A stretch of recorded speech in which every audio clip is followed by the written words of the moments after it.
Una viuda con 7 hijos compra una capilla abandonada por $20, buscando solo un techo donde dormir. Lo que descubrirá bajo el altar cambiará su destino y el de cientos de familias para siempre. Esta es una historia real de fe, supervivencia y justicia. Antes de continuar, cuéntanos en los comentarios, ¿desde qué país nos escuchas? Nos encanta saber que esta comunidad crece por toda Latinoamérica. Y si esta historia te está tocando el corazón, regálanos un like y suscríbete a nuestro canal. Somos una familia pequeña que sueña con llegar a 500 suscriptores. Tu apoyo significa que estas historias de mujeres valientes llegarán a más personas que necesitan inspiración. Ayúdanos a crecer. Ahora sí, comencemos. Mariana Solís jamás olvidaría el sonido. Primero llegó como un trueno subterráneo que hacía vibrar los huesos. Después vino el crujido del hormigón, partiéndose como si la ciudad fuera una galleta seca. Luego los gritos, miles de gritos que se apagaban uno tras otro bajo montañas de escombros y polvo gris. Era 19 de septiembre de 1985. La Ciudad de México se estaba cayendo a pedazos. Mariana tenía 43 años y 7 hijos. Rodrigo de 16, Lucía de 14, Tomás de 12, Beatriz de 10, los mellizos Santiago y Mateo de 8, y la pequeña Valentina de apenas 5 años. Vivían en un departamento de 3 habitaciones en la colonia Roma. Su esposo, Gabriel, trabajaba como vigilante nocturno en un edificio de oficinas a 6 cuadras de su casa. Salía cada tarde a las 6 y regresaba cada mañana a las 7. Esa mañana nunca regresó. El edificio donde Gabriel cuidaba se desplomó en menos de un minuto. 8 pisos convertidos en una montaña de hierro torcido y concreto pulverizado. Gabriel quedó sepultado junto a otras 52 personas. Mariana lo supo 4 días después, cuando los rescatistas encontraron su identificación entre los restos. No hubo cuerpo que enterrar, solo una fotografía borrosa y el silencio brutal de la ausencia. Su propio edificio también colapsó.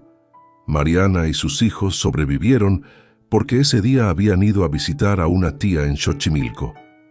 Cuando regresaron, ya no había hogar. Solo un montón de concreto partido y varillas salidas como huesos expuestos. Perdieron absolutamente todo.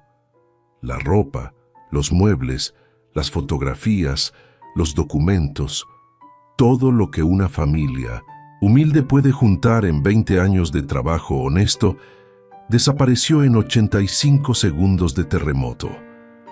La Cruz Roja instaló carpas en el Parque México. Cientos de familias durmiendo sobre cartones, niños llorando en las noches frías, mujeres cocinando frijoles en fogones improvisados. Mariana y sus hijos permanecieron allí durante 3 meses largos. Rodrigo dejó la escuela para trabajar cargando bultos en el mercado de la Merced. Ganaba 30 o 40 pesos diarios.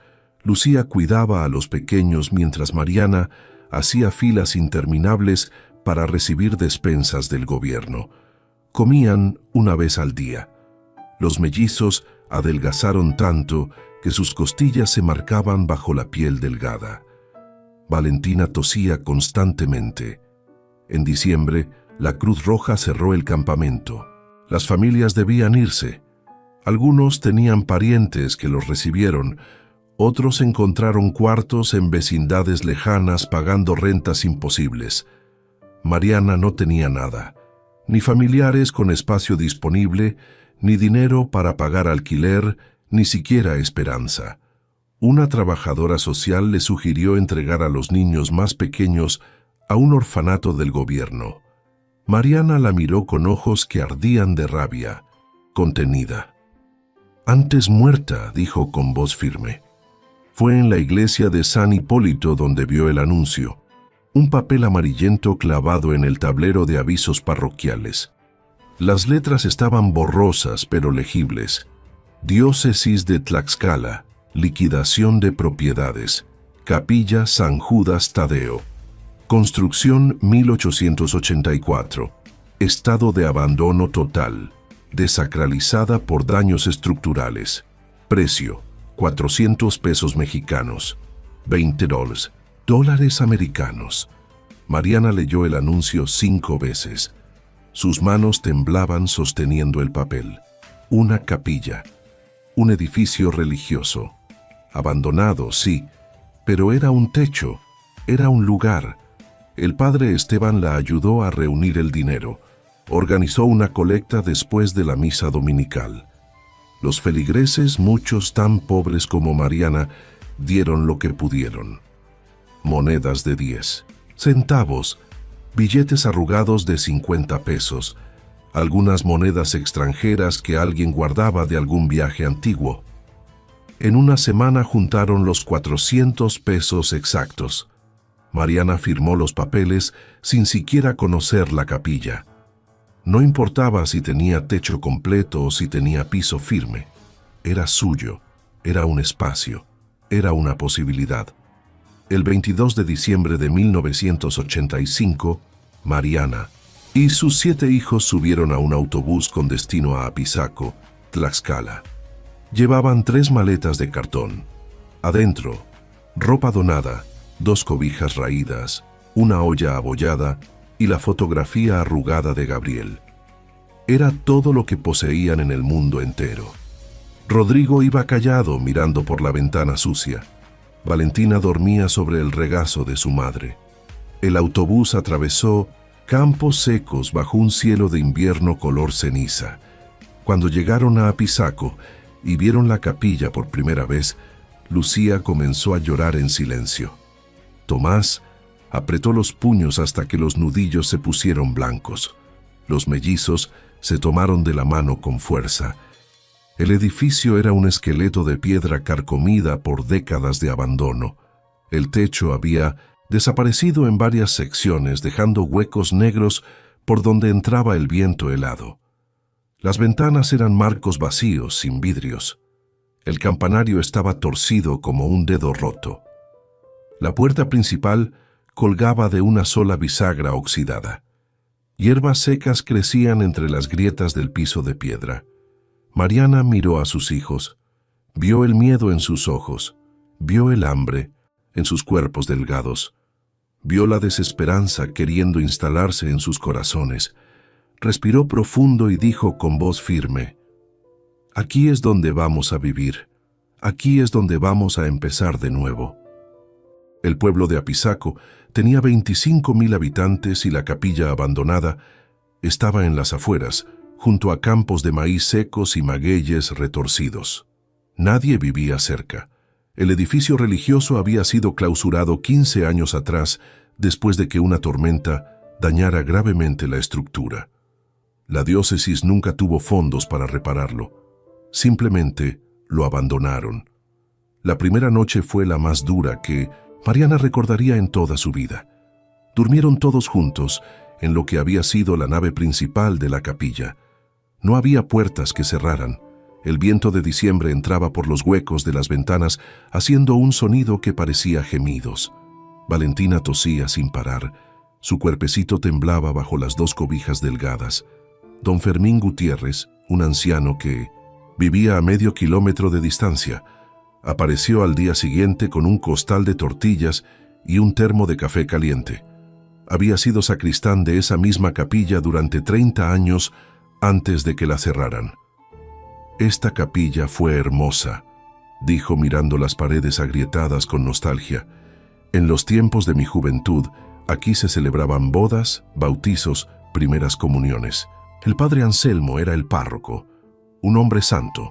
Murió en 1929 durante la Guerra Cristera. Lo fusilaron los federales por negarse a cerrar la iglesia». Mariana escuchaba mientras frotaba las manos heladas de Valentina, tratando de darle calor. Don Fermín señaló hacia el altar destruido. Ahí celebraba misa el padre Anselmo. Decían que hacía milagros, que curaba enfermos, con sus oraciones. La gente venía de pueblos lejanos a pedirle bendiciones. Su voz sonaba triste y lejana, como si hablara de un mundo que ya no existía. Luego miró a Mariana con una mezcla de lástima y admiración. «Me dijeron en el pueblo que usted compró esto por $20. Mariana asintió. Es lo que tenía. Don Fermín negó con la cabeza lentamente. «Usted es valiente, señora, o está desesperada. Probablemente las dos cosas». Los primeros días fueron de supervivencia pura. Rodrigo y Tomás subieron a las vigas que todavía estaban firmes y bajaron maderas que servían. Con ellas taparon algunas ventanas. Lucía y Beatriz barrieron toneladas de basura acumulada, hojas secas, botellas rotas, excrementos de animales, escombros de yeso caído. Los mellizos, Santiago y Mateo, juntaron piedras para improvisar un fogón en lo que antes fue la sacristía. Valentina permanecía acostada sobre un montón de ropa, ardiendo en fiebre. Don Fermín regresó con su esposa, Doña Refugio. Ella trajo caldo de pollo caliente y una botella de jarabe para la tos. «Esta niña necesita calor urgente», dijo, tocando la frente ardiente de Valentina. Entre varias vecinas del pueblo consiguieron plásticos gruesos para cubrir los huecos más grandes. Trajeron cobijas usadas pero limpias. Don Fermín prestó un martillo, clavos oxidados y una sierra vieja. «La gente aquí es pobre», explicó, «pero no dejamos que los niños mueran de frío». La noche de Año Nuevo, la pequeña Valentina casi muere. Su temperatura subió a 40 grados. Temblaba violentamente bajo 4 cobijas. Mariana la envolvió contra su pecho y caminó 2 kilómetros hasta el pueblo en plena madrugada. Sus pies descalzos sangraban sobre el camino de piedras. El doctor Cifuentes la atendió sin cobrar. Le puso una inyección y recetó antibióticos, hipotermia severa y principio de neumonía. Diagnosticó con voz grave. «Si hubieran esperado hasta mañana, la pierden». Mariana volvió caminando con su hija en brazos mientras las campanadas de Año Nuevo sonaban a lo lejos en el pueblo. Lágrimas silenciosas corrían por sus mejillas. No eran lágrimas de tristeza, eran lágrimas de rabia, rabia contra el terremoto, rabia contra la pobreza, rabia contra un mundo que dejaba a una madre y 7 niños dormir en una capilla en ruinas. Enero de 1986 fue el mes más frío. Hacía un viento cortante que atravesaba las paredes de piedra como si fueran papel. Comían frijoles aguados y tortillas duras una vez al día. Rodrigo conseguía trabajos esporádicos, cargando costales en el mercado del pueblo. Ganaba 30 o 40 pesos diarios. Con eso compraban lo mínimo para sobrevivir. Pero poco a poco fueron haciendo la capilla habitable. Taparon huecos con tablones. Limpiaron la nave principal hasta dejar al descubierto el piso de mosaicos antiguos, agrietados pero hermosos. Había diseños de flores y cruces que alguna vez fueron coloridos. Fue a mediados de enero cuando Rodrigo y Tomás decidieron quitar los bancos de madera. Eran estructuras largas, pesadas, podridas por la humedad y clavadas al piso con tornillos oxidados que ya no servían para nada. «Si quitamos estos bancos viejos, podemos usar toda esta área», razonó Rodrigo. «Podemos dividir espacios con cortinas, hacer cuartos separados». Trabajaron toda una tarde con barras de hierro prestadas. Los tornillos cedieron, uno por uno con chirridos agudos. Cuando levantaron el 5.º banco, justo frente a donde había estado el altar principal, Tomás gritó. Bajo el banco, tallado en el piso de mosaico, había un anillo de hierro oxidado empotrado en una plancha cuadrada de metal. Rodrigo se arrodilló y limpió el polvo acumulado con la manga de su camisa. El anillo estaba soldado a una tapa metálica cuadrada de aproximadamente 1 metro por lado. Tomás sintió que el corazón le latía con fuerza en el pecho. «¿Qué es esto?» Jalaron el anillo. La plancha no cedió. Buscaron una palanca. Hicieron fuerza los dos juntos. La plancha se levantó con un chirrido agudo que resonó en toda la capilla vacía. Debajo apareció un hueco negro y una escalera de piedra que descendía hacia la oscuridad absoluta. Llamaron a gritos a su madre. Mariana bajó corriendo desde el 2.º piso, donde estaba tratando de reparar una ventana. Los tres se quedaron mirando la entrada oscura en silencio absoluto. Del hueco salía un olor a tierra húmeda, a encierro de décadas, a secretos enterrados. Don Fermín, que había venido a dejar leña para el fogón, se asomó también. Su rostro se puso completamente pálido. Sus manos comenzaron a temblar. «La cripta», murmuró con voz quebrada. «Dios santo, la cripta del padre Anselmo». Se persignó 3 veces seguidas. Nadie había bajado ahí en décadas. Yo ni siquiera sabía que la entrada seguía existiendo. Decían que la sellaron después de que mataron al padre Anselmo. Decían que ahí escondió algo antes de que lo fusilaran. Mariana miró a sus hijos. Algo en su interior le decía que nada volvería a ser igual después de este momento. «Vamos a bajar», dijo Rodrigo. Bajó primero con una lámpara de petróleo que don Fermín le prestó. Los escalones de piedra estaban húmedos y cubiertos de musgo resbaloso. Contó 25 escalones antes de tocar el piso de la cripta. La luz de la lámpara apenas rompía la oscuridad espesa. El techo era bajo, de bóveda de piedra. Las paredes goteaban humedad. El aire olía a encierro antiguo y a metal oxidado. Cuando sus ojos se acostumbraron a la penumbra, Rodrigo vio las formas. 4 estructuras rectangulares alineadas contra la pared del fondo. Cofres metálicos enormes, cajas de hierro fundido. 2 de 1900. Ellos estaban abiertos, con las tapas colgando de bisagras rotas. Vacíos, saqueados hace décadas probablemente, pero 2 permanecían cerrados, sellados, con candados gruesos cubiertos de herrumbre y polvo de años. Tomás bajó detrás de su hermano, luego Mariana. Don Fermín se quedó arriba con los niños más pequeños, demasiado impactado para moverse. La luz de la lámpara temblaba en las manos de Rodrigo. Se acercaron al primer cofre cerrado. Era enorme, 1,5 metros de largo, 1 metro de ancho, medio metro de alto. Hierro fundido con remaches del grosor de un pulgar. En la tapa, grabado con letras todavía legibles, Diócesis de Puebla Tlaxcala, 1910. Mariana pasó la mano sobre las letras. Sintió el frío del metal bajo la palma. «¿Por qué hay cofres de la diócesis en la cripta de una capilla pequeña?», preguntó con voz temblorosa. Don Fermín, desde arriba, gritó la respuesta con voz ahogada. «Durante la guerra cristera, los sacerdotes escondían los tesoros de las iglesias. El gobierno confiscaba todo. Oro, plata, cálices, custodias. Los padres los escondían para protegerlos. Muchos murieron sin revelar dónde estaban, los escondites». Rodrigo intentó abrir el candado. Estaba soldado por décadas de óxido. Tomás subió y volvió con el martillo y un cincel. Golpearon durante media hora. El sudor corría por sus frentes a pesar del frío de la cripta. El candado finalmente se partió con un chasquido seco. Levantaron la tapa entre los 3.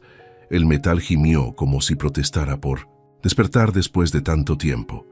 La tapa cayó hacia atrás con un golpe sordo que levantó una nube de polvo antiguo. Adentro había oscuridad.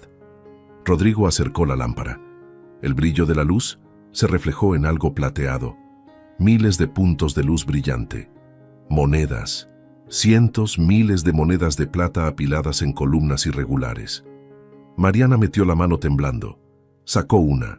Era pesada, del tamaño de una moneda grande. Tenía grabado el perfil de un hombre con bigote largo y las palabras «1 peso, Estados Unidos Mexicanos, 1910». Tomás tomó un puñado. Las monedas tintineaban con un sonido metálico claro que resonaba en la cripta silenciosa. Debajo de las columnas de monedas había fajos de papeles amarillentos atados con cordeles podridos. Mariana tomó uno con extremo cuidado. El papel se deshacía en los bordes. Eran documentos oficiales, títulos de propiedad de tierras, bonos del gobierno, fechados entre 1908 y 1910, con sellos de lacre rojo y firmas desvanecidas. «¿Qué es todo esto?», susurró Mariana. Rodrigo se arrodilló frente al segundo cofre sellado. Este era más pequeño, pero claramente más pesado. El candado cedió más rápido. Cuando levantaron la tapa, Mariana tuvo que sostenerse de la pared de piedra para no caerse. Adentro, envueltas en tela podrida que se deshacía al tocarla, brillaban piezas de oro. Monedas grandes como galletas, redondas, pesadas, relucientes a pesar de las décadas enterradas en la oscuridad. Rodrigo tomó una y leyó en voz alta con voz temblorosa. Centenario. 50 pesos. Oro. Estados Unidos mexicanos. 1921. Había más. Monedas con caras de reyes extranjeros, libras esterlinas británicas, dólares de oro estadounidenses, escudos españoles antiguos, monedas que parecían tener cientos de años. Tomás sacó una bolsa de cuero negro. Adentro había barras pequeñas de oro puro, cada una del tamaño de una cajetilla de cigarros, con números grabados y sellos de fundiciones, antiguas. Mariana sintió que las piernas le temblaban. Se sentó en el piso frío de la cripta. No podía respirar correctamente. En el fondo del segundo cofre, pegado con cera endurecida, había un sobre de papel grueso. Rodrigo lo despegó con cuidado extremo. Adentro había un documento escrito a mano, con tinta negra en papel membretado. Diócesis de Puebla, Tlaxcala. Inventario de bienes. Protegidos. 15 de agosto de 1926. Contenido. Tesoro parroquial de 6 iglesias de la región. Oro, plata, objetos litúrgicos fundidos, donaciones de fieles. Valor estimado, 200,000 pesos oro. Protegido por orden del obispo durante persecución religiosa. Que Dios nos perdone y proteja. Padre Anselmo Carranza. El documento estaba firmado con una caligrafía elegante y sellado con el sello oficial de la diócesis. Mariana leyó el documento 3 veces. Sus manos temblaban tanto que apenas podía sostener el papel. Lágrimas comenzaron a correr por sus mejillas. Rodrigo calculaba en voz baja. Si esto es de 1926 y estuvo aquí todo este tiempo.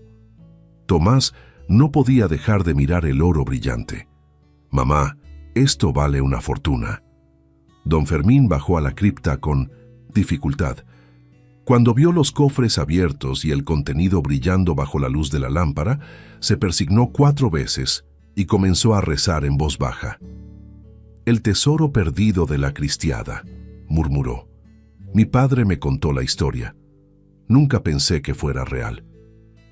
Don Fermín conocía la historia porque su padre se la había contado cuando era niño. En agosto de 1926, cuando el gobierno mexicano intensificó la persecución contra la Iglesia Católica durante la Guerra Cristera, el padre Anselmo Carranza recibió una orden urgente del obispo. Debía proteger los tesoros de 6 iglesias de la región: cálices de oro, custodias de plata, candelabros antiguos, coronas de vírgenes incrustadas con piedras preciosas, monedas donadas por fieles durante generaciones. Todo debía esconderse antes de que los federales lo confiscaran. El padre Anselmo fundió muchas de las piezas litúrgicas para convertirlas en lingotes y monedas más fáciles de esconder. Trabajó durante 3 noches en el sótano de la capilla con un herrero de confianza. Luego bajó todo a la cripta secreta que existía bajo el altar desde la construcción original del edificio en 1884. Selló la entrada. Juró guardar el secreto. 3 semanas después, los federales llegaron al pueblo buscando al padre Anselmo. Lo acusaban de apoyar la rebelión cristera. Lo arrestaron frente a sus feligreses. Lo torturaron durante 2 días exigiéndole que revelara dónde había escondido los tesoros de las iglesias. El padre Anselmo nunca habló. Lo fusilaron al amanecer del tercer día contra la pared del cementerio municipal. Tenía 42 años. La capilla fue clausurada. Los años pasaron. La guerra cristera terminó. La gente olvidó. El secreto murió con el padre Anselmo. Hasta ahora. Mariana pasó esa noche sin dormir. Los niños dormían arriba, agotados por el frío y la emoción del descubrimiento. Ella se quedó sentada en la nave principal mirando la entrada de la cripta. Rodrigo y Tomás habían subido los 2 cofres cerrados con enorme esfuerzo. Los escondieron en un cuarto pequeño del segundo piso y taparon la puerta con tablas de madera. Lucía montó guardia con un palo de escoba. Nadie en el pueblo debía saberlo todavía. Al amanecer, Mariana tomó la decisión más importante de su vida. Se lavó la cara con agua helada, se peinó el cabello con cuidado, se puso su único vestido decente, le pidió a don Fermín que la llevara a la capital del estado. Necesitaba hablar con un abogado. Don Fermín la miró con profundo respeto. «Usted es honesta, doña Mariana. Eso es raro hoy en día». Viajaron en su camioneta destartalada durante 2 horas por carreteras llenas de baches. El licenciado Alberto Mendoza tenía un despacho pequeño en Tlaxcala capital. Atendía casos de campesinos, herencias y problemas agrarios. Era un hombre de 65 años con lentes gruesos y un traje gris remendado en los codos. Escuchó la historia completa sin interrumpir una sola vez. Cuando Mariana terminó, el abogado se reclinó en su silla y silbó bajito. «Esto es extraordinario. Legalmente, usted compró la propiedad. Todo lo que está dentro de esa propiedad le pertenece según el Código Civil. Pero había un problema grande. Los bienes pertenecían originalmente a la Iglesia Católica. La diócesis de Puebla-Tlaxcala podría reclamar que los tesoros seguían siendo propiedad eclesiástica protegida. Además, el gobierno podría argumentar que bienes históricos de la época de la Guerra Cristera eran patrimonio cultural nacional. Sin embargo, continuó el licenciado Mendoza, había un principio legal llamado hallazgo de tesoro oculto. Si Mariana reportaba el descubrimiento voluntariamente y podía probar que compró la propiedad de buena fe sin saber del tesoro, la ley le otorgaba derechos sobre el hallazgo. Mariana escuchaba con atención absoluta, memorizando cada palabra. El abogado sacó un código civil viejo y leyó en voz alta. El tesoro oculto pertenece al dueño del terreno en que se halla. Si el descubrimiento se hace en terreno ajeno con permiso del dueño, se dividirá por mitad. Pero si hay buena fe, transparencia y el hallazgo tiene valor histórico, el Estado puede mediar y otorgar compensación justa. Miró a Mariana por encima de los lentes gruesos. «Confíe en mí, señora Solís. Vamos a hacer esto correctamente». Mariana asintió.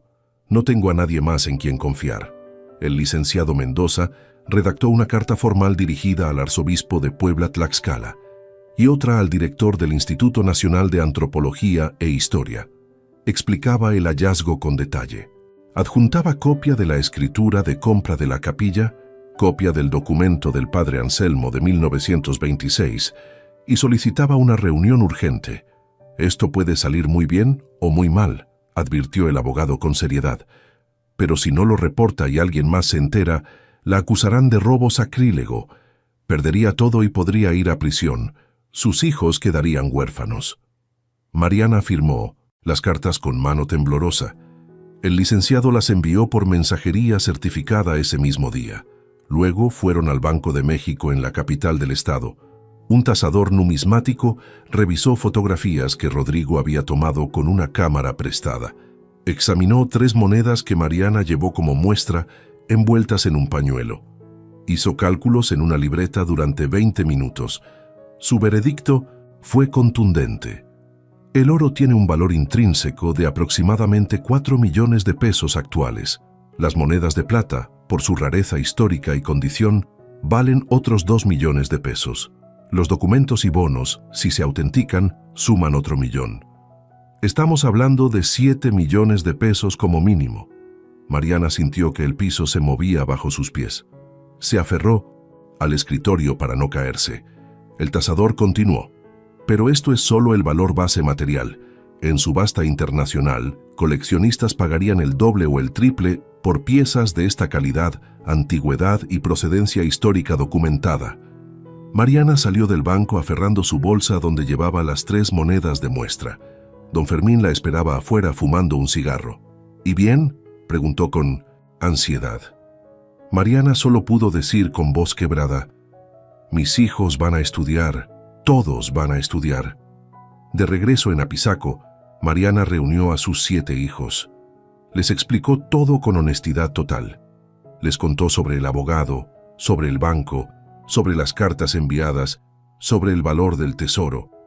Rodrigo, serio como siempre, preguntó: «¿Y si el gobierno se queda con ¿Todo? ¿Y si la iglesia reclama todo? Mariana lo miró directamente a los ojos. Entonces, seguiremos siendo pobres como siempre hemos sido. Pero nadie podrá decir que somos ladrones. Tu padre era un hombre honesto. Ustedes serán hombres y mujeres honestos también. Siempre. Lucía abrazó a su madre con fuerza. Valentina, sin entender completamente, preguntó: ¿Vamos a tener comida todos los días ahora? Mariana la cargó y le besó la frente con ternura. Sí, mi amor, todos los días, te lo prometo. Esa noche llegó una noticia que heló la sangre de Mariana. Don Fermín entró corriendo a la capilla. Venía del pueblo, específicamente de la cantina principal. Había escuchado a dos hombres preguntando por la viuda que había comprado la capilla vieja. Decían que trabajaban para un coleccionista privado de antigüedades religiosas. Ofrecían dinero por información sobre objetos valiosos encontrados en propiedades eclesiásticas abandonadas. Preguntaban específicamente sobre la capilla San Judas Tadeo. «Alguien habló», dijo don Fermín con voz grave. «Alguien en el gobierno, en el banco o en la diócesis, ya saben lo que encontró». Los hombres aparecieron 3 días después. Llegaron en una camioneta negra con placas de la Ciudad de México. Eran 2, uno alto y delgado, de traje oscuro y lentes de sol a pesar de que estaba nublado. El otro, bajo y gordo, con un anillo de oro grueso en el meñique y una cadena dorada al cuello. Tocaron a la puerta lateral de la capilla un mediodía de febrero. Mariana los recibió con Rodrigo y don Fermín a su lado. Los hombres se presentaron como asesores privados de un inversionista importante interesado en arte sacro colonial. El alto habló con voz suave pero con un tono amenazante debajo. «Señora Solís, sabemos que encontró algo muy valioso en esta propiedad. Nuestro cliente está dispuesto a comprarle todo el contenido del hallazgo. Le ofrecemos 500,000 pesos en efectivo. Hoy mismo. Sin preguntas, sin papeleos complicados. Usted firma una carta diciendo que vendió su propiedad y nosotros nos encargamos del resto». Sacó un fajo de billetes de un maletín de cuero. Lo puso sobre la mesa improvisada que Rodrigo había construido con tablas viejas. Eran billetes de 1,000 pesos nuevos, crujientes, atados con ligas. Mariana miró el dinero. 500,000 pesos. Era más de lo que había visto en toda su vida. Podía comprar una casa decente en el pueblo, alimentar a sus hijos durante años, darles ropa nueva, pagar escuelas. Pero había algo en los ojos de ese hombre que le producía asco profundo. «¿Quién es su cliente?», preguntó Mariana con voz firme. El gordo sonrió mostrando un diente de oro. «Eso no importa, señora. Lo que importa es que usted está viviendo en ruinas con 7 niños. Nosotros le ofrecemos una salida fácil. Dinero real, ahora». Rodrigo dio un paso adelante. Tenía 16 años, pero era más alto que el hombre del traje. «Mi madre ya reportó el hallazgo al gobierno y a la iglesia. Hay abogados involucrados. Todo es completamente legal». El hombre alto se quitó los lentes de sol lentamente. Sus ojos eran grises y fríos como piedras. «Miren, no sean tontos. El gobierno los va a fregar con papeles y leyes interminables. Van a terminar con nada después de años de trámites. Nosotros les damos efectivo ahora. 500,000, última oferta». Mariana sintió miedo, pero también sintió rabia. Se puso de pie con dignidad. «Señores, les agradezco su visita, pero no hay nada que discutir. Esta propiedad y todo lo que contiene es mío por derecho legal. Ya inicié los trámites correspondientes con las autoridades. Les pido respetuosamente que se retiren». El gordo se rió. Fue una risa desagradable, burlona, llena de desprecio. «¿Usted cree que el gobierno le va a dar algo? ¿Usted cree que la iglesia va a compartir? Pobre ingenua. Van a declarar que es patrimonio histórico nacional y usted va a seguir viviendo en esta posilga». Don Fermín, que había permanecido callado, habló con voz firme. «Los señores ya escucharon la respuesta. Es hora de que se vayan. Ahora».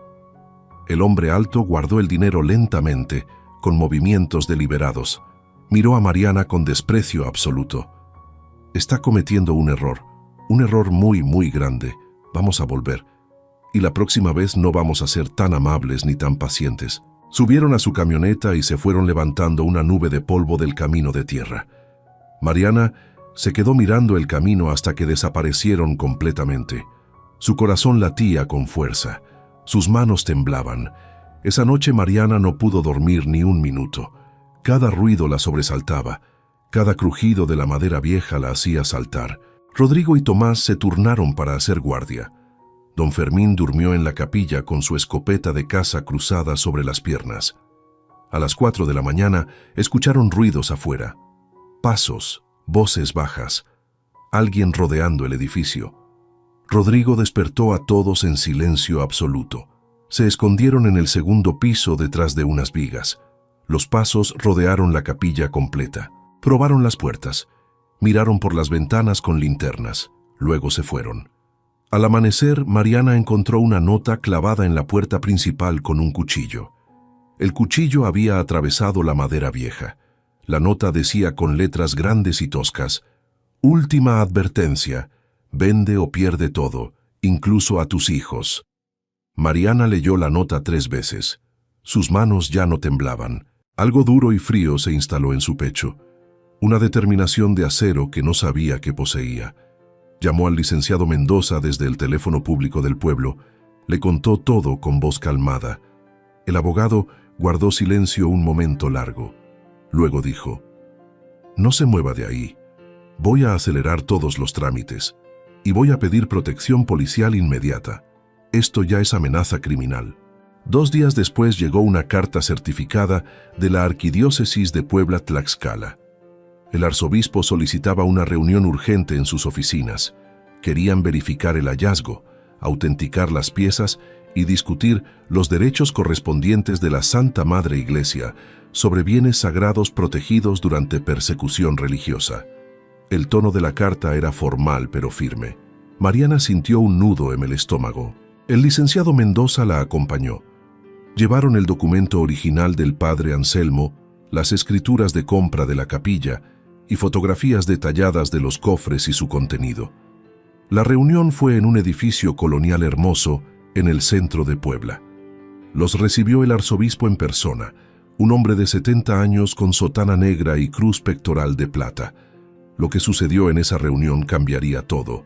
El arzobispo Ernesto Villalobos era un hombre de presencia imponente, alto, de espalda recta, con cabello completamente blanco y ojos azules penetrantes. Había sido sacerdote durante 45 años. Conocía cada rincón de la historia eclesiástica de la región. Los recibió en su despacho privado. Las paredes estaban cubiertas de libros antiguos y pinturas religiosas coloniales. Un crucifijo de madera tallada dominaba la pared principal. «Señora Solís», dijo con voz profunda, «cuénteme todo desde el principio». Mariana relató la historia completa: el terremoto, la muerte de Gabriel, los meses en las carpas, la compra de la capilla por $20, el descubrimiento de la cripta, los cofres del padre Anselmo. El arzobispo escuchaba con atención absoluta. No interrumpió ni una sola vez. Cuando Mariana terminó, él se quedó en silencio durante varios minutos largos. Finalmente habló. El padre Anselmo Carranza fue un mártir. Murió protegiendo los tesoros de la iglesia durante la persecución más brutal que hemos sufrido en México. Su sacrificio nunca fue olvidado. Se levantó y caminó hacia la ventana. Miraba hacia la catedral que se veía a lo lejos. Esos tesoros pertenecen a la iglesia. Fueron donados por fieles durante generaciones. Fueron protegidos con sangre de mártires. Legalmente, moralmente, espiritualmente, son propiedad de la Santa Madre Iglesia. Mariana sintió que el corazón se le hundía. Iba a perderlo todo. Pero el arzobispo continuó. Sin embargo, usted hizo algo extraordinario. Algo que muy pocas personas harían en su situación desesperada. Usted reportó el hallazgo voluntariamente. No intentó vender las piezas en el mercado negro. No las escondió. Actuó con honestidad absoluta a pesar de su pobreza extrema. Se volvió y la miró directamente. Eso habla de su carácter. Eso habla de su fe. El licenciado Mendoza intervino. Su Excelencia, mi cliente compró la propiedad legalmente. El hallazgo estaba oculto. La ley civil le otorga derechos. El arzobispo asintió. Lo sé, por eso los llamé. No vine a pelear, vine a proponer algo justo. Sacó un documento de su escritorio. La Iglesia reconoce sus derechos como descubridora y propietaria de buena fe. Proponemos lo siguiente. El tesoro se dividirá en 3 partes iguales. 1/3 para usted y su familia.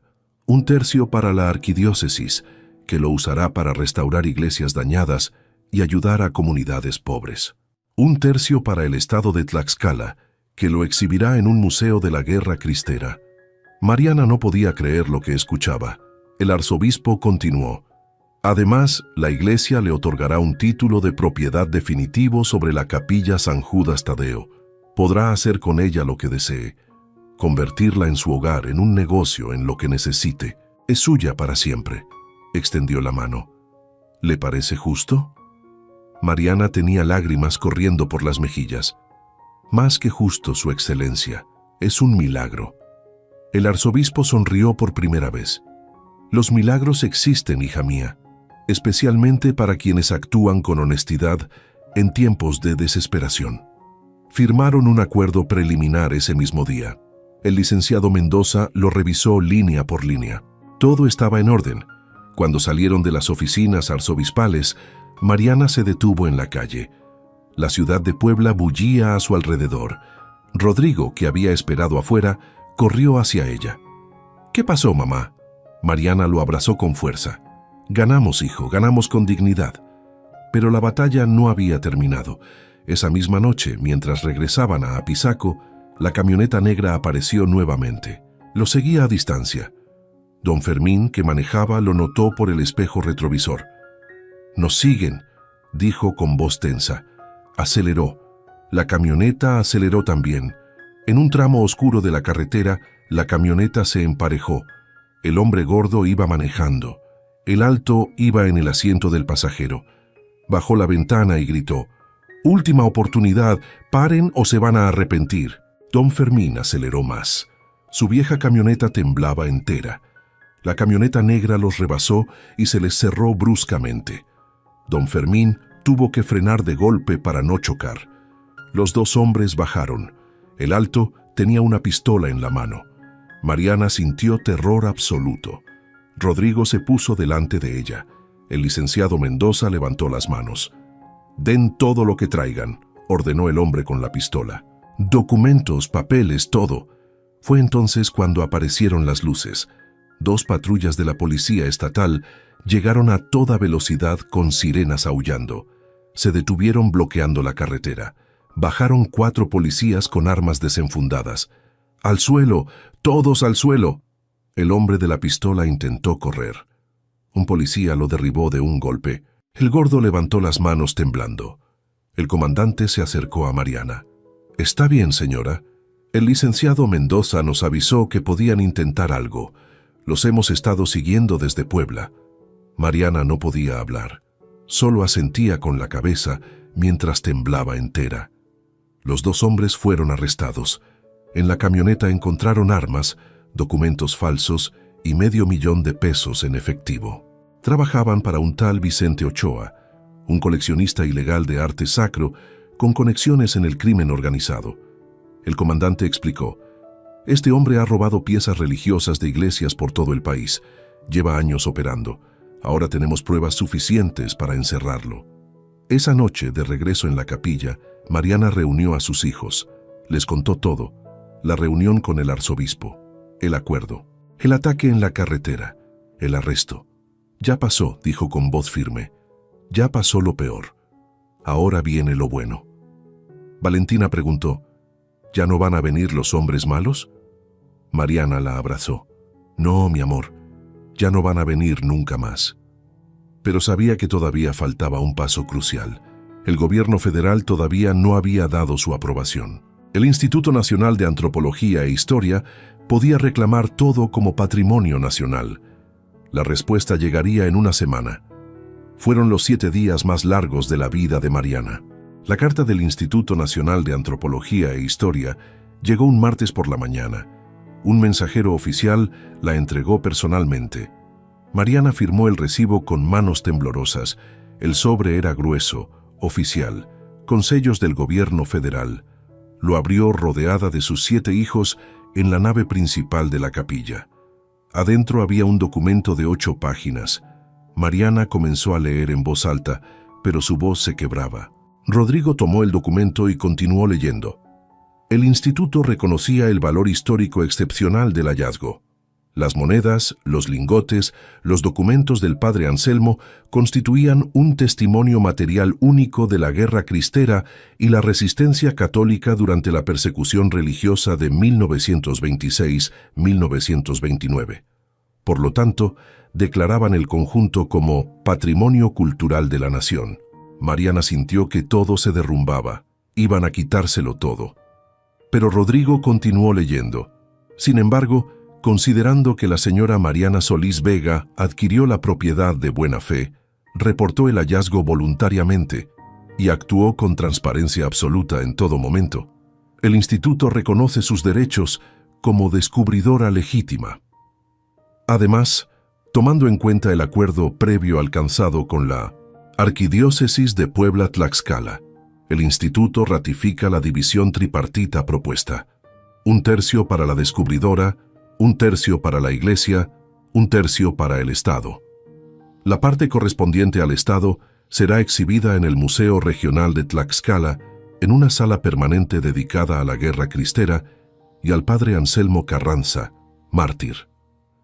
Mariana no podía creer lo que escuchaba. Rodrigo terminó de leer.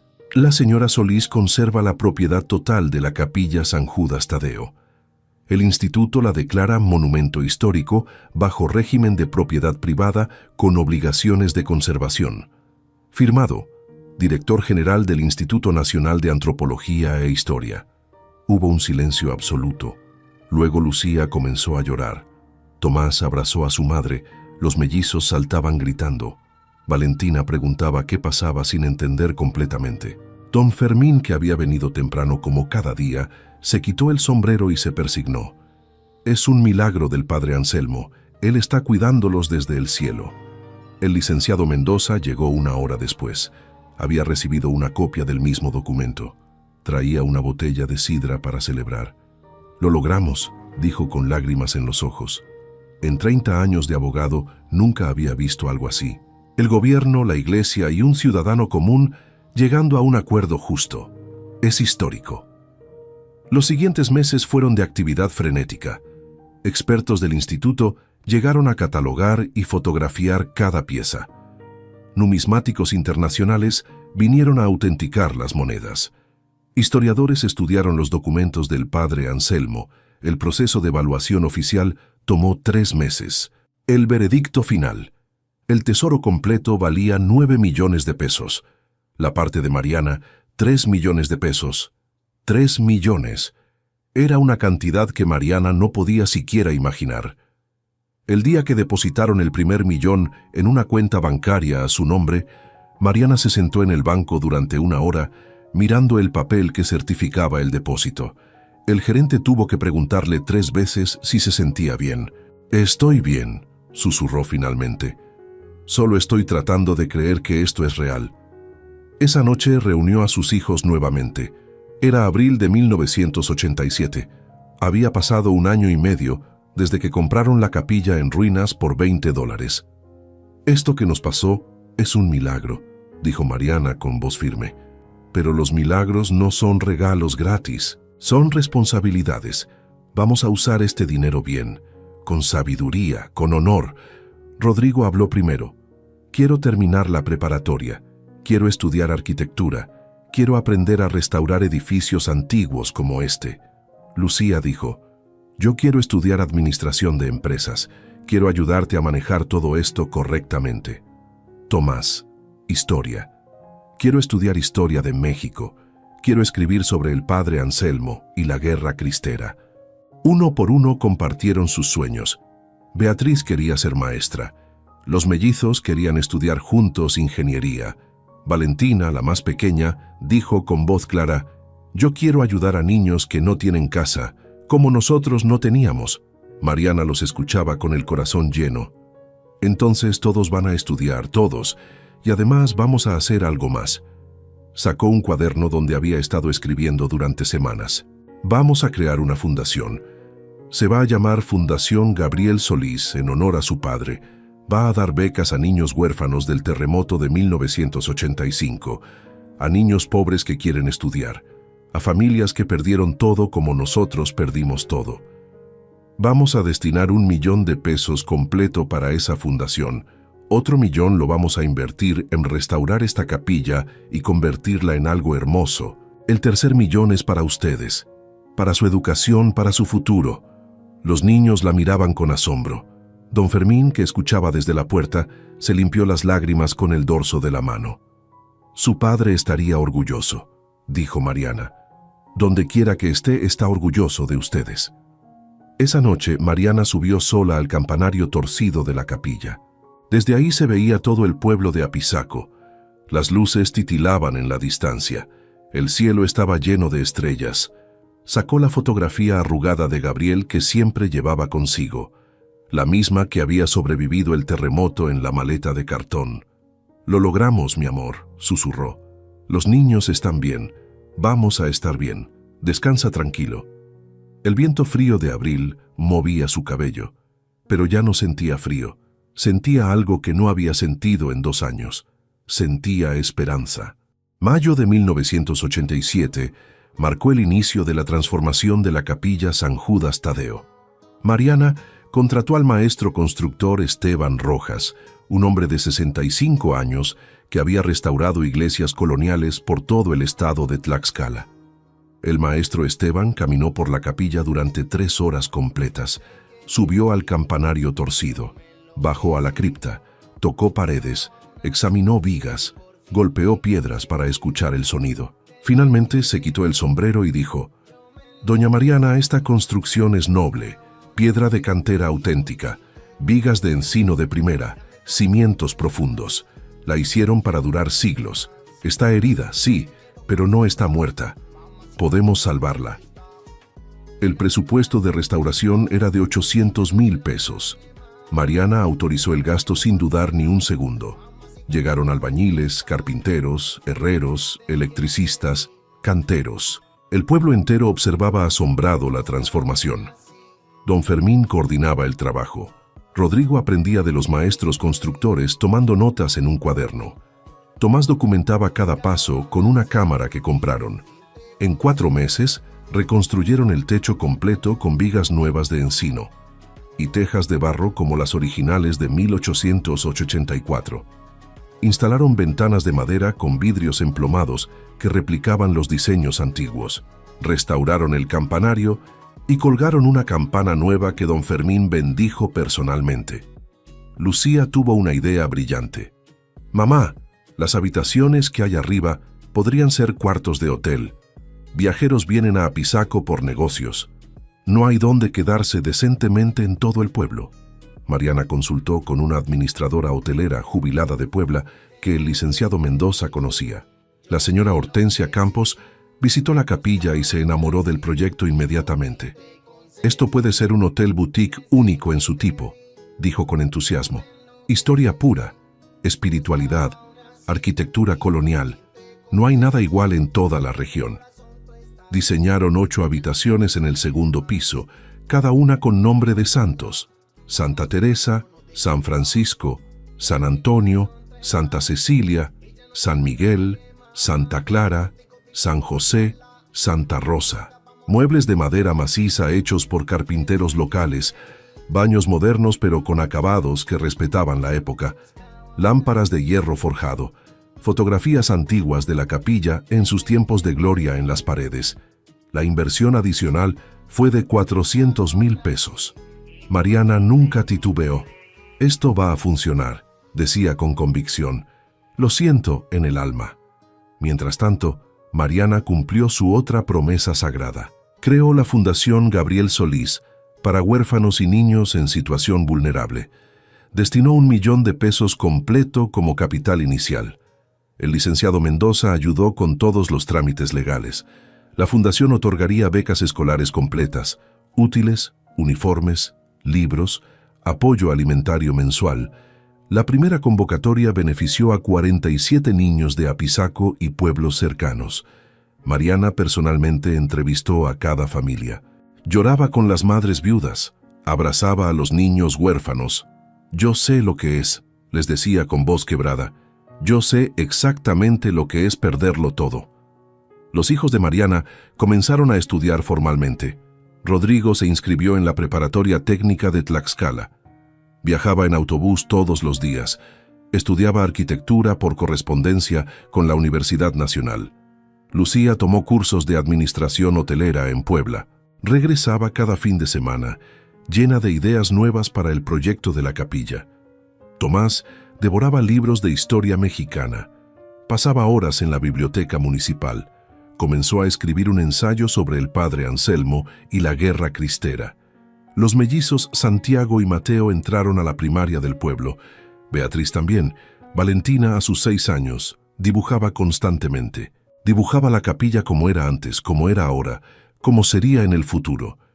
En septiembre, cuando la restauración estaba casi completa, apareció un hombre anciano en la capilla. Tenía más de 80 años. Caminaba con bastón. Usaba sombrero de fieltro gastado. Preguntó por Mariana. Cuando ella salió, el hombre se quitó el sombrero con respeto. «Mi nombre es Felipe Carranza Estrada. Soy el sobrino nieto del padre Anselmo Carranza». El silencio fue absoluto. Todos dejaron de trabajar. Las herramientas quedaron suspendidas en el aire. Felipe explicó que su tío abuelo había sido fusilado cuando él tenía apenas 3 años. No lo recordaba personalmente, pero su padre le había contado la historia completa antes de morir. «Mi padre me dijo, los cofres siguen ahí en la cripta de San Judas Tadeo. Tu tío murió sin revelar el secreto. Murió protegiendo los tesoros de la fe. Algún día alguien los encontrará. Cuando eso pase, sabremos que el sacrificio valió la pena». Felipe había leído sobre el hallazgo en los periódicos nacionales. Viajó desde Monterrey específicamente para conocer a Mariana. «No vengo a reclamar nada», aclaró con voz temblorosa. «Solo quería conocer a la mujer que encontró lo que mi tío protegió con su vida. Solo quería darle las gracias». Mariana lo invitó a pasar. Le mostró la capilla restaurada. Bajaron juntos a la cripta, ahora limpia, con luz eléctrica, convertida en una pequeña capilla de oración. Felipe tocó los cofres vacíos con manos temblorosas. «Mi tío tuvo pesadillas toda su vida antes de morir. Soñaba con los soldados, soñaba con las torturas, pero nunca reveló el secreto. Nunca traicionó su juramento». Miró a Mariana con ojos llenos de lágrimas. «Usted le dio sentido a su sacrificio, le dio propósito a su muerte. Gracias, gracias desde lo más profundo de mi corazón». Mariana le pidió a Felipe que se quedara para la inauguración oficial. Él aceptó conmovido. El 19 de septiembre de 1987, exactamente 2 años después del terremoto que destruyó su vida, Mariana inauguró oficialmente la Capilla San Judas Tadeo como hotel boutique, museo y centro cultural. El gobernador de Tlaxcala cortó el listón inaugural. Vinieron reporteros de periódicos nacionales y cadenas de televisión. La historia de la viuda que compró una capilla en ruinas por $20 y encontró un tesoro revolucionario se había vuelto famosa en todo México. Mariana dio entrevistas con humildad absoluta. Siempre mencionaba a Gabriel. Siempre agradecía al padre Anselmo. Siempre hablaba de responsabilidad, no de suerte. «No fue suerte», decía. «Fue una prueba. Dios nos puso en el camino de este milagro para ver qué haríamos con él. Espero estar haciendo lo correcto». El hotel tenía todas las habitaciones reservadas para los primeros 6 meses. Turistas llegaban de Puebla, de la Ciudad de México, incluso de Estados Unidos. Querían dormir en la capilla legendaria. Querían ver la cripta donde estuvo escondido el tesoro durante 60 años. Querían conocer a doña Mariana. Lucía, con apenas 18 años, administraba el hotel con eficiencia asombrosa. Beatriz ayudaba en la cocina preparando desayunos tradicionales tlaxcaltecas que los huéspedes elogiaban constantemente. El restaurante de la capilla se volvió famoso por sus tlacoyos, su mole de guajolote y sus tamales de frijol. Los mellizos Santiago y Mateo trabajaban como guías del pequeño museo instalado en la cripta. explicaban la historia del padre Anselmo a los visitantes con pasión contagiosa. Valentina dibujaba postales de la capilla que vendían en la recepción, pero no todo era celebración. Una tarde de octubre, Mariana recibió una carta certificada que le heló la sangre. Era de un bufete de abogados de la Ciudad de México. El remitente, Vicente Ochoa Villarreal. Habían pasado casi 2 años desde su arresto. Ochoa había esperado, calculando, observando desde su celda cómo Mariana prosperaba con su dinero. La rabia lo había consumido hasta que finalmente encontró abogados dispuestos a intentar este último robo, ahora con toga y papel sellado en lugar de pistolas. Desde prisión, Ochoa demandaba a Mariana. Argumentaba que él había descubierto primero la existencia histórica de los cofres mediante investigación privada exhaustiva. Reclamaba el 50% del hallazgo como compensación por servicios profesionales de investigación histórica. Ochoa había usado sus últimos ahorros y contactos del mundo criminal para contratar al bufete más corrupto de la capital, abogados especializados en extorsión legal que trabajaban a cambio de un porcentaje si ganaban. No tenían nada que perder y todo por ganar. La demanda era por 4.500.000 pesos. Mariana leyó la demanda sentada en su pequeña oficina del hotel. Sintió que la rabia antigua regresaba como una ola oscura. Ese hombre había intentado robarla a punta de pistola en la carretera. Había amenazado a sus hijos. Ahora pretendía robarle desde la cárcel usando abogados corruptos. Llamó al licenciado Mendoza. Él llegó esa misma noche. Leyó la demanda completa, cada página, cada párrafo. Luego sonrió con amargura. Esto no tiene ningún fundamento legal real, pero va a ser largo y costoso defenderse. Él lo sabe perfectamente. Quiere agotarla económicamente y emocionalmente. Quiere que usted se rinda y le pague algo solo para que la deje en paz. Mariana no durmió esa noche. Caminó sola por los pasillos restaurados de la capilla. Los pisos de mosaico brillaban bajo la luz de la luna que entraba por las ventanas nuevas. Pensó en Gabriel, muerto bajo los escombros del terremoto. Pensó en las carpas de la Cruz Roja. Pensó en Valentina temblando de fiebre. Pensó en los hombres con la pistola en la carretera oscura. Pensó en todo lo que había sobrevivido. Al amanecer, tomó su decisión. «Voy a pelear», le dijo al licenciado Mendoza con voz de acero. «Voy a pelear hasta el final. Ese hombre no va a ganar. No le voy a dar ni un peso». El juicio comenzó en noviembre de 1987. Los abogados de Ochoa presentaron evidencia fabricada, supuestos documentos de investigación histórica, testimonios pagados de historiadores que afirmaban haber trabajado con Ochoa identificando el paradero de tesoros de la guerra cristera. El licenciado Mendoza desmontó cada mentira metódicamente. Presentó las fotografías del intento de asalto en la carretera, los testimonios de los policías que arrestaron a Ochoa, las confesiones de sus 2 empleados que ahora cumplían condena por intento de extorsión. Presentó el testimonio del arzobispo Villalobos, quien declaró bajo juramento que la iglesia nunca había contratado a Ochoa para ninguna investigación. Presentó documentos del Instituto Nacional de Antropología que confirmaban que Ochoa no tenía ninguna credencial académica legítima. El caso era sólido como roca, pero el proceso judicial mexicano avanzaba con lentitud burocrática torturante. Durante los meses del juicio, Mariana viajaba cada semana a la capital del estado para las audiencias. Gastaba dinero en abogados, en traslados, en copias de documentos interminables. Pero no se rendía. «Tu padre no se habría rendido», le decía a Rodrigo cuando él le sugería que considerara un arreglo extrajudicial. «Nosotros tampoco nos vamos a rendir». En diciembre, durante una audiencia particularmente tensa, el juez llamó a declarar a un testigo sorpresa presentado por la defensa de Ochoa. Era un hombre de unos 50 años, bien vestido, con aire de funcionario importante. Se presentó como arquitecto inspector del Instituto Nacional de Antropología e Historia. Declaró que durante una revisión reciente había encontrado que la capilla San Judas Tadeo presentaba modificaciones no autorizadas a su estructura original protegida.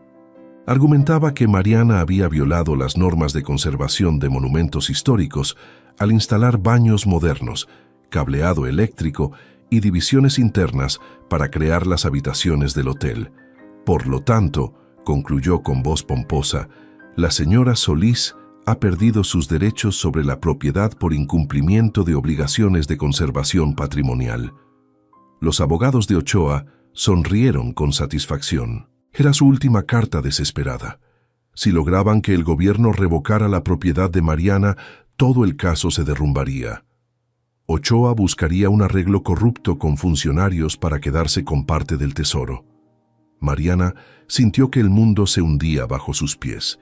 El licenciado Mendoza pidió un receso de emergencia. Consultó urgentemente con colegas. La situación era peligrosa. Si el instituto declaraba oficialmente que Mariana había violado las normas de conservación, podrían quitarle no solo el dinero del hallazgo, sino la propiedad misma de la capilla. Todo por lo que había luchado podría perderse. Esa noche, Mariana se sentó en la cripta convertida en capilla de oración, frente al pequeño altar que habían instalado con una imagen del padre Anselmo que Felipe Carranza había donado. «Padre Anselmo», susurró en la oscuridad silenciosa, «si de verdad nos estás cuidando desde el cielo, necesito tu ayuda ahora. Necesito un milagro más, solo uno más». La respuesta llegó de donde menos lo esperaba.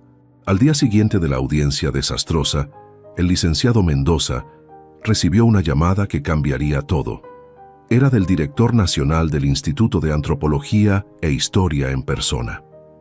Licenciado Mendoza, uno de mis inspectores legítimos, leyó sobre el caso en el periódico esta mañana. Me llamó alarmado. Ese hombre que declaró ayer no trabaja para nosotros desde hace 6 meses. Lo despedimos por falsificar reportes y aceptar sobornos. Alguien lo pagó para que diera falso testimonio, y eso mancha la reputación de toda nuestra institución. Voy personalmente a Tlaxcala a corregir este fraude. El director llegó personalmente a Tlaxcala 2 días después. Inspeccionó la capilla de arriba a abajo. Revisó cada modificación, cada restauración, cada detalle. Su veredicto fue contundente. Esta es la mejor restauración de patrimonio histórico que he visto en 20 años. Cada modificación fue hecha con respeto absoluto a la estructura original. Los baños están ocultos. El cableado está empotrado sin dañar muros. Las divisiones son removibles. Esto es un ejemplo de cómo debe hacerse. En la siguiente audiencia, el director testificó personalmente. Presentó un informe oficial de 50 páginas elogiando el trabajo de restauración. Denunció al falso inspector como un fraude pagado por la defensa. El juez escuchó todo con atención creciente. Su rostro se fue poniendo cada vez más serio. Cuando terminaron los testimonios, el juez habló con voz firme. Este tribunal ha escuchado suficiente. La demanda del señor Ochoa es frívola, maliciosa y basada en evidencia fabricada. La señora Solís adquirió la propiedad legalmente, reportó el hallazgo voluntariamente, cumplió todos los acuerdos con las autoridades eclesiásticas y civiles y ha restaurado un monumento histórico con recursos propios y dedicación ejemplar. Golpe de mazo. Caso desestimado con perjuicio. El demandante no podrá volver a presentar esta reclamación. Además, se le impone una multa de 100,000 pesos por uso de testimonio falso y abuso del sistema judicial. La sala estalló en aplausos. Mariana se derrumbó en su silla llorando. Rodrigo y Lucía la abrazaron. El licenciado Mendoza se limpió las lágrimas con un pañuelo arrugado. Cuando salieron del juzgado, había una multitud esperando. Vecinos de Apizaco que habían viajado para apoyarla. Becarios de la Fundación Gabriel Solís. Don Fermín con su esposa. El maestro Esteban Rojas. Felipe Carranza, que había permanecido en el pueblo todos esos meses. Todos aplaudieron cuando la vieron salir. Mariana no podía dejar de llorar. «Ya acabó, mamá», susurró Rodrigo abrazándola. «Ya acabó para siempre». Vicente Ochoa cumplió 13 años de prisión por sus múltiples delitos. Salió en 1999, convertido en un hombre destruido, amargado y sin un peso. Murió solo y olvidado 2 años después. Nadie asistió a su funeral. Los años siguientes fueron de crecimiento y prosperidad. La capilla San Judas Tadeo se convirtió en referencia turística nacional. Ganó premios de conservación arquitectónica. Revistas de viajes la incluyeron en listas de hoteles únicos en México. El pequeño museo de la Guerra Cristera en la cripta recibía miles de visitantes cada año. Escolares de todo Tlaxcala iban de excursión. Mariana personalmente guiaba tours cuando podía, contando la historia completa del padre Anselmo, del tesoro escondido, del milagro que salvó a su familia. La Fundación Gabriel Solís creció año tras año. En los primeros 10 años becó a 800 niños. Para el año 20, la cifra había llegado a 2.500. Y en 35 años, con el apoyo de ex becarios que regresaban como donantes, la fundación había transformado las vidas de más de 5.000 niños. Muchos de esos niños se convirtieron en profesionales exitosos, maestros, médicos, ingenieros, que regresaban no solo a ayudar económicamente, sino a servir como mentores de las nuevas generaciones. Los hijos de Mariana cumplieron todos sus sueños. Rodrigo se graduó como arquitecto especializado en restauración de patrimonio histórico. Durante 30 años de carrera, restauró más de 20 iglesias, conventos y edificios coloniales por todo México, convirtiéndose en referencia nacional en conservación arquitectónica. Lucía se convirtió en administradora hotelera reconocida nacionalmente. Tomás escribió 3 libros sobre la Guerra Cristera. Beatriz se hizo maestra y directora de escuela. Los mellizos estudiaron ingeniería civil juntos y abrieron su propia constructora. Valentina cumplió su sueño de ayudar a niños sin hogar, convirtiéndose en trabajadora social y directora de un albergue infantil. 35 años después, en septiembre de 2021, Mariana tiene 78 años. Tenía apenas 43 cuando Gabriel murió bajo los escombros, cuando quedó viuda con 7 hijos y sin futuro. Ahora su cabello es completamente blanco, pero sus ojos siguen brillando con la misma intensidad de siempre. Camina despacio por los pasillos de la capilla, usando un bastón de madera tallada que el maestro Esteban le regaló antes de morir. Es 19 de septiembre, aniversario del terremoto que mató a Gabriel y destruyó su vida. Aniversario del día que cambió México para siempre. La capilla es ahora un complejo hermoso. El Hotel Boutique nunca tiene cuartos vacíos. El museo recibe visitantes de todo el mundo. La Fundación Gabriel Solís ha becado a más de 5.000 niños en 3 décadas y media. Esta mañana, los 7 hijos de Mariana están reunidos. También los 18 nietos y los 6 bisnietos. 3 generaciones de la familia Solís han venido para la ceremonia anual de conmemoración. Cada 19 de septiembre, Mariana enciende una vela en memoria de Gabriel y de las 10.000 personas que murieron en el terremoto de 1985. Se para frente a la placa de bronce instalada en el vestíbulo principal, en memoria de Gabriel Solís, 1942-1985, vigilante honesto, esposo devoto, padre de 7, muerto en el terremoto del 19 de septiembre. Esta capilla se levantó de las ruinas en su nombre y para su legado. Mariana toca la placa con la mano arrugada. «Hola, mi amor», susurra. «Mira lo que hicimos. Mira lo que construimos de las cenizas». Esa noche, en su habitación privada, Mariana abre el cajón de su buró. Saca la fotografía arrugada de Gabriel, la misma que cargó en la maleta de cartón hace 36 años, la misma que sobrevivió el terremoto. Besa la foto con ternura. «Lo hicimos bien, mi amor. Los niños están bien. Ayudamos a miles, la capilla vive. El padre Anselmo estaría orgulloso. Descansa tranquilo. Apaga la luz. Mañana será otro día de trabajo, de huéspedes, de becarios, de vida». La historia de Mariana Solís no es solo la historia de una viuda pobre que encontró un tesoro escondido.